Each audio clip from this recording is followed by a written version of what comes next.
apa gue ni sila mewah ta tatawi, nah ta tatawi. Aku tadi le puan lopai do tu di pago special.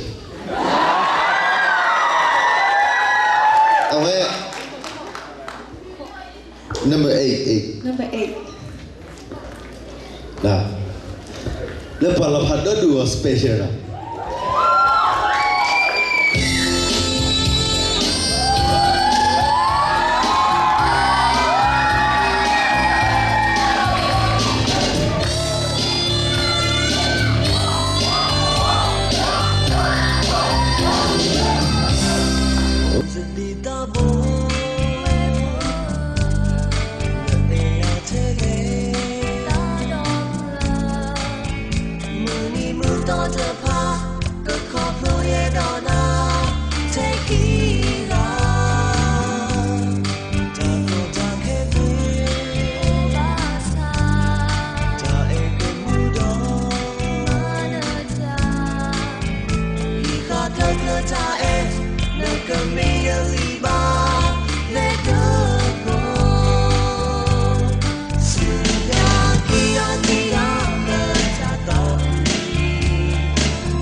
Masakit bukan dapat protokol, puru ah.